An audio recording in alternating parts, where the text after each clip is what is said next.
Woo! Welcome back. It is Sunday night. Let me get these things off. I hope you guys are having a great weekend. This is the weekend before 4th of July, and just got back in town here. I've been running around all weekend, and I'm actually setting this up here the morning before we go live because I want to say happy Sunday night football to you guys. It's right around the corner. There's only a couple of weeks left, and I'm pretty excited about it. So I'm getting my licks outside while I can, doing things with the fam. We're going to talk ball tonight. Welcome to the chat. If you're new, I'm Ryan. This is RGR Football. Ryan going rogue. Dan's off tonight. He's with his family. I'm just going to have a chat with you guys because I want to go over some of the things that I'm excited about. I think we should all be excited about getting into this season. So, like, sub, hit that bell if you're new here. If you happen to be out, watch me on your phone while you're having a good time. Cheers to you. I hope that you're doing it.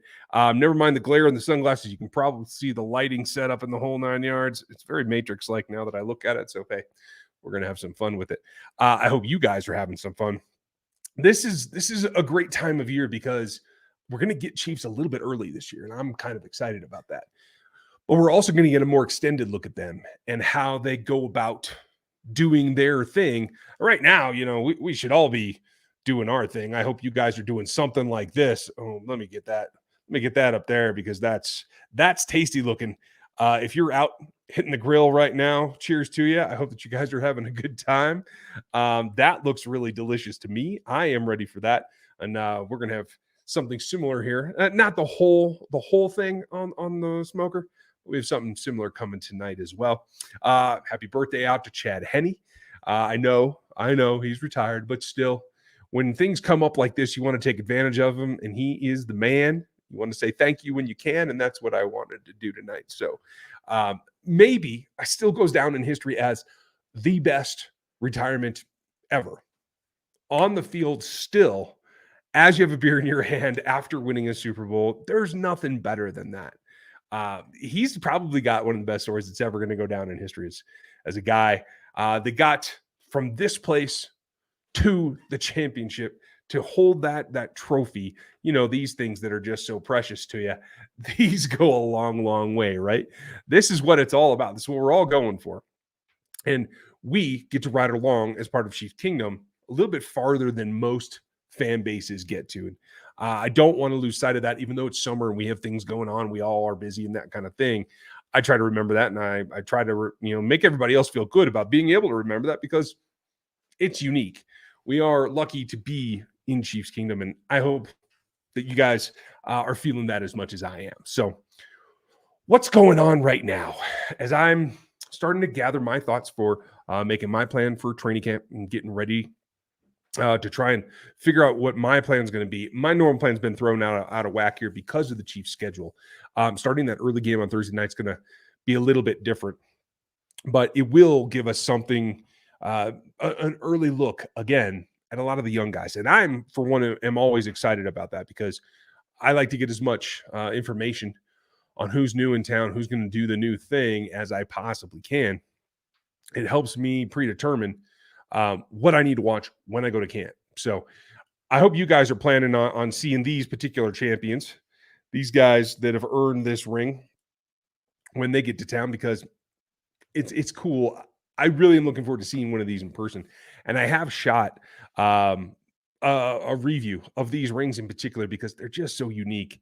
It really does kind of hit home. So we'll have that probably next week for you while I'm on vacation. And Dan's going to be back here next Sunday night. So we will see you then, or Dan will see you then. And I hope that you'll join us. If you're not subbed yet, you can do that there. And you members know it's coming. I'm going to have a members video this week specifically for the preseason because I want to go through all of these things that are standing out to me, to tell you the truth. And there's a whole bunch of them. But as we get into it, the number one thing is this is still a quarterback-driven league. There's no way around that. It's not going to change. And we have to ride this roller coaster with Patrick Mahomes for all that it can be. Because at the end of the day, and no offense to Chad Henne from before, or Blaine Gabbert now, or Shane Buechele, who I think is probably not out of the mix at quarterback for the backup role, but I think he's fairly down there. He's got a battle to try to get ahead of Blaine Gabbert, and he's got some advantages to him. That is, he understands the playbook and he's got camaraderie with the receivers. I think that can go a long way. So I won't count Shane Bichelle out, but it is a long road. All that aside, it's about setting up Patrick again and again and again to have what he needs or what he can use. The thing that I love about this is that he doesn't have to be the same type quarterback every year. We've seen him adapt, and we're going to see him adapt some more. I think what's going to be key is there enough options for him to, if he can't get that connection going with say MVS, how often are they scheming guys that have secondary opportunities like Kadarius Toney to try to work on that connection? The first 4 or 5 games I think are going to be critical. And you guys know that I always kind of break the season into quarters. The first 4, now we have 17 games. That bugs me because I like things neat and tidy. But it's about getting that connection in the first quarter so you can then really start to push it in the second. We had a recent episode on Locked On Chiefs. If you're not subbed over there, you can do it here on YouTube or on Spotify or any of them, where Chris Clark and I are on our podcast every day for the Chiefs. And there we started to theorize about, what is the next evolution? Where can they go? Is it going to be more 2 tight end sets? Are they going to try to rest Travis more? Is it 4 wides? Because you have 17 wide receivers in camp, right? That might have to push to make the roster. In the end, it can go one of both ways. And I feel like this quarterback in particular, Patrick Mahomes, to bring it all back to the quarterback, I think he can make chicken salad out of anything. That's how I feel. And it doesn't matter whether it's, if everybody, knock on wood, doesn't have any injuries, we want to stay injury-free in the preseason. Let's hope that it stays that way. And if everybody makes it to the roster, you should have, I think, at least 3 viable tight ends, probably 4, and at least 6, probably 7 wide receivers. I think this is the year that they could take 7 wide receivers to the 53-man roster. We're losing a roster spot for the fullback. There won't be a fullback on this roster this year, as much as to my chagrin, but that's the way that it's gone. And I honestly can't blame Andy Reid. You can't really take a look at what the success has been the last couple of years, particularly last year, where Mike Burton didn't get the number of touches that he'd gotten the years before, especially the touches that Sherman got the years before. So if Andy's not going to use him and he can still win Super Bowls, you're getting to that point. Would I still prefer to? Yes, but that's me and that's not Andy Reid. And so what I think that could turn into is a 7th wide receiver, specifically so that you have a special teams player and you can jumble the setup, the rosters that you want to do, because the quarterback is so athletic. What Patrick Mahomes does sets him apart from everybody else, including Josh Allen, certainly from Joe Burrow. Well, we can talk about Orlando Brown's comments later. We have to double down on that. We have to give Patrick Mahomes everything that he has and needs every single year in order to let that athleticism, that playmaking ability come out. He's 27 years old. I think we're losing a little bit of sight of that, is that he's getting older as well. And while a quarterback can play for a very long time, he is a unique athlete. And so this is the prime time. Last season, obviously, with a win. The year before that, a Super Bowl trip that ended in heartbreak. But now it's got to be bites at the apple over and over and over to try and get as many championships as they can. And it's about feeding the guy. And the fun part is he's such a unique athlete that you can really take advantage of it. I'm going to switch over to a different view because I want you guys to see this in full and even hear it here, I think. Hopefully you can hear it because he's about to wallop it. Get in the hole! And that's Travis Kelce. So if you missed the festivities late last week, Mahomes and Kelce jumped out to a fast start on the 2 elite basketball players, and ended up bringing home this golf championship. I think that just is another explanation of what is maybe one of the more, for you golfers, I'm sure you know this, one of the more intricate and certainly frustrating games that is all about technique. And it's not about dynamic athleticism. It's about being loose in your hips and understanding your back and your positional awareness and being able to hit that stroke correctly. Something that I can't do. Like I might go have a couple of fun hours at Topgolf, but that's about all that I can do, despite my buddies trying to get me into it. Maybe if Patrick stops winning championships, I can finally get into a spring season. I don't know. We'll find out. But this, I think, is what really illustrates the fact that another dynamic athlete like Steph Curry couldn't keep up with him in this particular sport. It's not just about the competitiveness. It's about what he does and how he goes out and competes, whether it's dynamic running around out of the pocket, gaining yards with his feet, whether it's all the arm angles, or whether it's just that concentrated, be in the pocket kind of swing that we just saw there. Again, I'm no major golfer, but that's impressive in a way that is so unique that we have to continue to focus on that. And I'm probably harping on it too much tonight. But that's what's been going through my head this weekend is if you can golf like that, compete like that in a game that drives people crazy for their lifetimes. You know, golfers are sometimes lifetime drones at just trying to get better every week. And I swear the guy walks up and makes everything look just too easy to the point that I can understand why it's frustrating for folks. It becomes something that you got to be jealous of. And hey, we're all jealous of what he does on the field the rest of the time. Because this is the goal. This is what they're going for. And in getting back to that, it has to come back to using all your tools and allowing Patrick to do things like we just saw in order to be that level of athlete.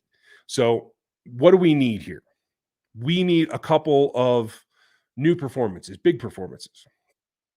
We need someone to step up and take that wide receiver role. The wide receiver one role is what I mean. Does it matter to me who it is? No, it really doesn't. We just need something that is as clicking as it used to be with Tyreek. It doesn't have to be as explosive as Tyreek. Doesn't have to be as downfield as Tyreek. But it has to be like when he needs a play, he's got a receiver he can go to. It can't be Travis all the time. And that's what I'm looking for. That's number one this week is I want to see that. Number two is that beyond doing that, he's got to be able to have the freedom, I think, to adjust to a different style of play at the line of scrimmage. The man knows everything that he needs to know about setting the formations. And I know they make multiple calls in the huddle each time. But beyond that, if he sees a weakness, I think we're to the point now that Andy has the faith in Patrick and Patrick has the knowledge that Andy needs him to have to be able to throw out both those play calls and go to a different set, a different play. He can do all the maneuvering if he needs to because he's got it up here in order to exploit the defense. And I think defenses are going to get hairy. I think they're going to be all over the place. Skies, attack, layback. They're going to try it all because somebody is hoping someday to find a way to stop Patrick Mahomes and this offense. It's very, very hard to do. It's nearly impossible to do, but they're going to keep trying. Watch out for the Bengals. Watch out for what happens when they get in the tight games with the Bills. I do think McDermott's staff is still good. I know there's been some change in both organizations, but I do think those two are still there. And honestly, the sleeper is the Jets. I do think that they have, with Aaron Rodgers, enough offensive firepower to get into the dance in the postseason this year. And that's somebody with the defensive front that they have has to come up. But their backfield, I think, is something that can be wary of. And Patrick's got to keep an eye on that as well as the whole offense, not just him, but he's got to be the guy out front. So those are the top needs that I need on offense. On defense, the needs are real simple. It's not, you don't have to show huge growth in the pass rush department. What you need to do is be steady. They're second in sacks last season. I think it's fifth in total pressures. Now, if you can maintain that while swapping out your pieces by bringing in Charles Omenihu and having Felix Anudike-Uzomah out on the edge, taking George Karlaftis that next step up, those are all great options to try and maintain. I don't need them to get 65 sacks. That's not the goal for me. For me, what I need is that replacement players can maintain the level, give or take. It doesn't have to be exact. I don't have to have it be a one-for-one replacement for Frank Clark. Is that a good possibility? It would be great. I think there's room for improvement, especially during the regular season, on what Frank Clark's been able to contribute in years past, certainly recent years. But it's got to come all around. And I think one thing that I'm going to concentrate on, and I'm going to suggest that all of Chiefs Kingdom concentrates on as we go through this, is keep your eye on the goal, not who's performing the best. As a defensive front, they have to get those pressures. As a defensive front, they have to get those sacks. Does it matter to me if it has to come on a blitz? I'd rather it not, but if it has to, it has to, as long as they get there. Same thing with the linebacker level. There's a lot of talk about how can they up their game. Now, Drew Tranquil has come in, and he's going to be a guy that lifts them in pass coverage, but they still have to attack the quarterback. And that's what Nick Bolton is great at. Downhill, coming after the runner and attacking the quarterback, being that fifth guy that gets sent from linebacker depth. I love that. I don't think they delay blitz him enough, to tell you the truth. I think he can have probably 6 or 8 more tackles for loss this coming year than he had last year. Obviously, he's a tackling machine, and he's elite at doing that part. It's the pass defense that gets him a little bit. I think that's why they brought Drew Tranquil in. So when they really feel like, they get him in 3rd and 17, you can probably feel comfortable that Nick doesn't have to be out there for that particular play. You can leave Willie and Drew Tranquil in there and let those guys run a little bit more, because throwing short the sticks at that point is just silly. Teams will do it probably, but it just limits their percentage of possibility of even getting a first down. So I think what we're going to see more of is hopefully more aggression from the second level coming this season. I think that Spags has got his tendencies. I think he needs to break them a little bit. That's need number 2 for me on the defensive side, is Spags being aware that he does have these tendencies, and everybody calls him a mad scientist. But when you really break down the numbers, you understand that a lot of the blitz is going to come from the nickel defender. Doesn't matter if he's a safety or if he's a small corner, if he's a true nickel, doesn't matter. That's where he's going to send the pressure from. Does he do the invert drops and get crazy with it? Probably not, because I think that's still a little bit dangerous. But what he can do is he can utilize Tranquil as a fill. You can see some replacement style zone blitzes off of either the safety dropping down and coming, the nickel attacking like he has in the past, in coordination with your Tranquil, replacing all those players. So you get triangle-shaped attacks from everywhere that those 3 positions can handle. And I think that's what Steve has to double down on and really go back to maybe some of his old playbooks and get some different concepts. Hope this isn't bothering you guys. It's starting to distract me, the reflection in the camera. So I hope that he can buckle down and just get funky with it, because you have athletes now that are better than Rashad Fenton was at coming from a nickel position and dropping to a high slot. You have guys that can play quarters now and come downhill. There's a little bit of everything. And I think he's very excited about Chamari Connor. I'm excited about that too. I'm just trying to maintain my calm about his progression and where he's going to get to and how fast. So on defense, I just want to see Spags get experimental without getting dangerous. There's that fine line. I think Colin's doing a great job with the front, and I do think that part is going to kind of feed itself. It's going to take a while. And before I get there, if you're new and you're watching tonight, click that like and the sub. Become one of us. If you want to join us, we are generally called Rogue Nation, a subset of Chiefs Kingdom. You can get this gear in the RGR store. It's linked up down below. And I appreciate all the support, because, I can use all the help I can get. Dan as well. Gary and Seth are going to be with us through the season too, and we're pretty excited about it. So I hope you guys are geared up. But if those things can happen, if we can get the needs taken care of on the offensive side and the needs taken care of on the defensive side, what does that mean? Well, that's what I'm trying to figure out. I'm going to have my season prediction coming up when we get to about the midpoint of camp.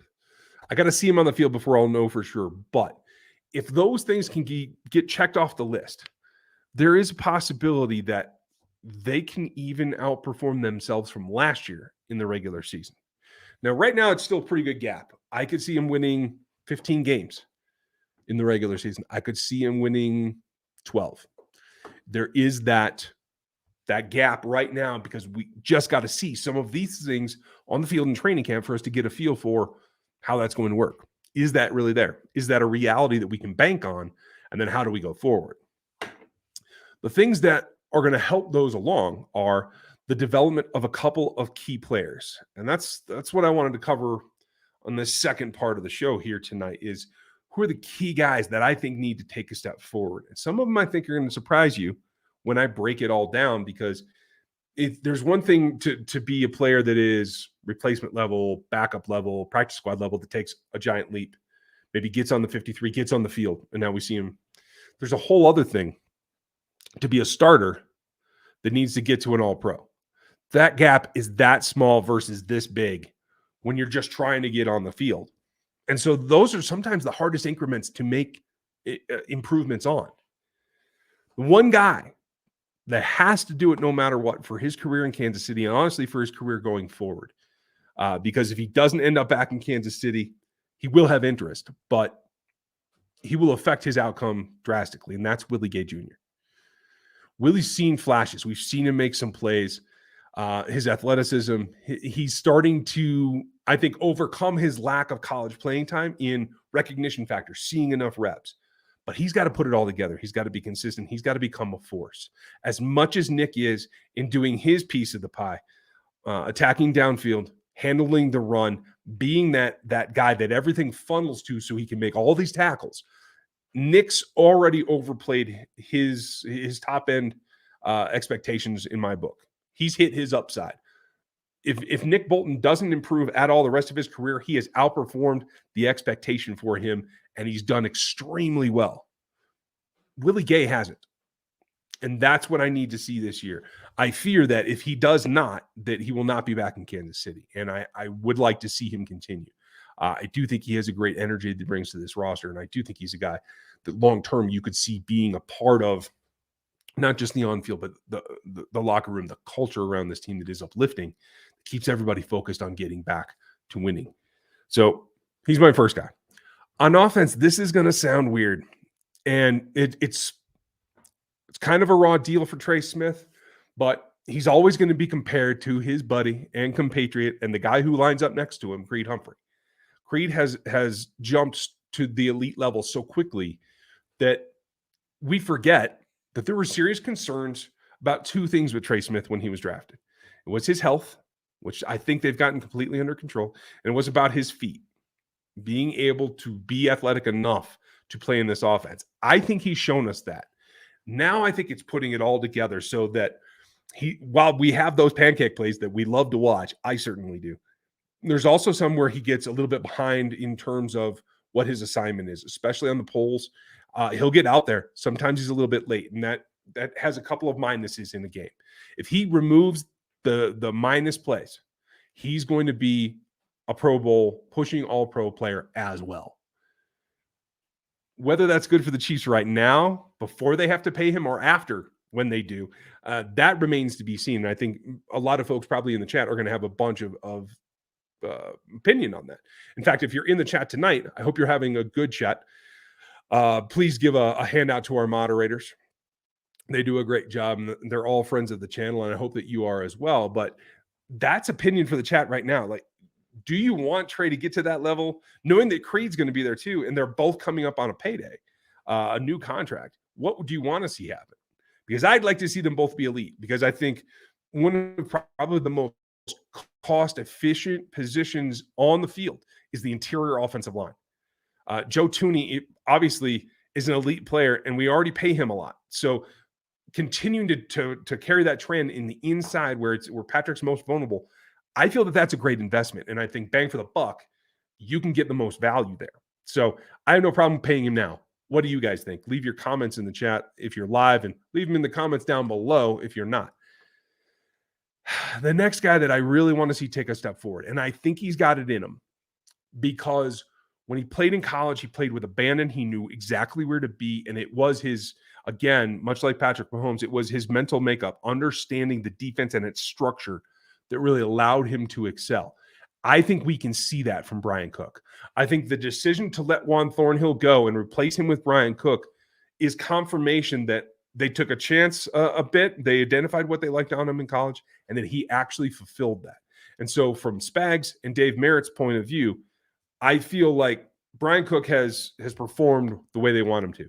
Now can he take that next step? He's one of the guys that's going from a part-time player to a starter. And that's a big leap. We need to see that continue. Whereas Trey is going from a starter to all-pro. That's what we're looking for from him. Very, very different jumps, but they can both make them. If that happens, if Brian Cook is able to not only play up to, but surpass Juan Thornhill's performance, that is going to make this defense middle. It'll be in the teens. They will break out of the 20s, which has been difficult for the last few years. When you look at overall DVOA or whatever metric you prefer, they've been above the 20 line before, and they've been under it a few categories as well. So if he can do that and actually get them at the back end of the defense to perform up to and beyond what Juan did, I think Justin Reed and he can make a really nice pair. Can it be as good as Juan and Tyron? I don't know about that, but it's possible because Tyron played down so much. It was really how the third safety, what Sorensen was doing, is playing high sometimes, more so than he should have been. We're not going to have that discussion tonight, but it allowed Juan to really take a step forward. So if you can surpass that, and you have Justin Reed, and now we know that they're going to have some other down low type safeties that can do a little bit more of that box stuff as well, including Mike Edwards, who played high and played poorly in Tampa Bay when he was asked to be a free safety. I think he's more of a robber down level type guy. I think he can be productive there. I like that. And I also think Shamari Connor is a guy that can be a robber safety, nickel, whatever you want him to. And I know Steve Spagnuolo is excited about his blitz ability. So that's going to come in. What ties it together is having the guy over the top that can line up and see the defense, make adjustments, make calls from back there so that if you need to change leverage with one of the second-year corners, maybe it's Jalen Watson out there who my guess is will be a starter opposite L'Jarius Sneed and Trent McDuffie. And I think in this day and age, we should just call three corners as starters. The nickel should be the base defense because that's what they play the most of. So if you're saying that, you need to be able to communicate. And I think what's really, really unique about Brian Cook fitting in with the rest of the second-year players is when they were rookies, they all studied together so they could get it, so they could communicate. I hope that just improves and gets quicker. It needs to do three things. It needs to get quicker. It needs to get quieter, meaning that they need to be able to communicate in less words. There's always going to be code words. Some teams change them every week. Some teams, go quarterly or whatever, or until you play opponent a second time. But you need to be able to communicate as quickly as possible and concisely as possible so that Jalen Watts can be lined up, head up on a guy, ready, got his stance right, and he can hear Brian Cook over his shoulder and know what a single word means and understand that he's got to change his body position to get better leverage. He's got to guard maybe against the inside routes and give the guy the sideline, knowing that he has help over the top.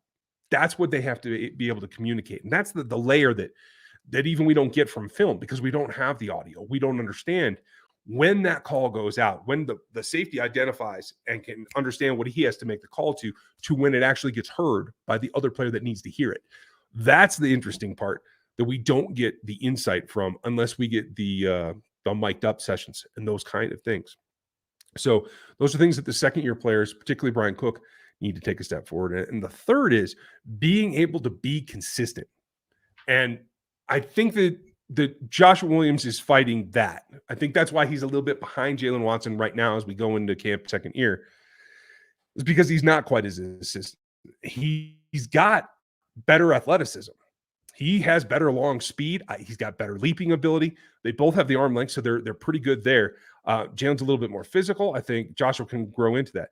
The thing is being consistent so you understand where you're safe and where you're not. And I think that's part of that giant leap that we talked about last year when Joshua Williams was drafted and what he has to go into now is being able to tighten that down. So that jump to the NFL should have been contracted quite a bit. Chop half of that, 2/3 of that out. And now it's about continuing to grow into that now so that you understand how to be consistent play to play to play, even though if you're using different techniques, if you're assigned different defenses.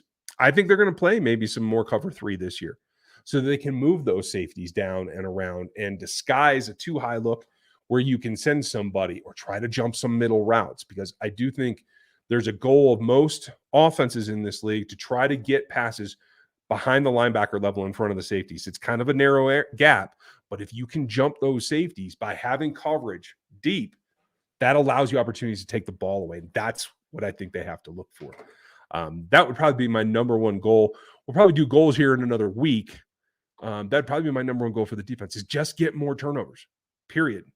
As simple as that. However you have to do it, whether it's punching the ball out on the run game, contesting balls in the air, being able to track and just go get the ball. Not necessarily. I think some of the players, the younger ones in particular, are a little bit nervous about playing the man rather than playing the ball. And I think that there's opportunity there that they could come away with more turnovers. That'll change the complexion of this team too, because the defense is able to raise itself up to a 12 to 15 ranked defense. There's very little that can stop them from going back to the Super Bowl. Very little. And I truly believe that. So let's cross our fingers. I hope so.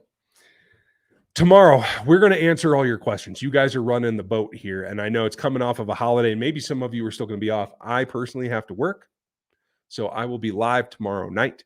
I know this has been kind of a fun one, but not live. I understand pre-recorded isn't quite as cool, but hey, I'm doing the best that I can. It is midsummer. But tomorrow night, we'll go through all of your questions, all your super chats, get an answer, no matter what. We will try to dive a little bit deeper, and I'm going to give you a member video this week for all you members that have been patient as we've been making some changes around here. If you want to get into memberships, you get into the Discord, you get the behind the scenes videos that we do. They're a little bit more frank and a little bit more upfront, maybe a little more reactionary, but you get that as being part of the inside group here on RGR. So you can click down here below. I think it's over here, somewhere like that. Just says join, and you join at the rookie level and above, and you get automatically into the Discord. You can just go over there and get connected to your YouTube account. Super easy. So that's where I'm at tonight. Hit us in the comments here below, whether you're live or whether you're watching on replay. Definitely hit us tonight to let us know what you might want to talk about tomorrow night on the Q&A. We'll definitely answer your questions, but if we have a general, I'll probably make the lead topic whatever you guys want to hear the most. So I would appreciate that. And I hope that you've enjoyed your weekend. Coming up on 4th of July, I'm going to have something special. I've got a little fireworks show that I'll be posting to the tech channel, as well as something here, I think. So be prepared for that. And I hope that you guys have a great Monday. I'll be in the office and I'll be here tomorrow night, so that I hope you will too. Appreciate your time. Make sure you're liked and subbed if you're not already. I pretty much know that you guys are. So, hey, cheers to the weekend.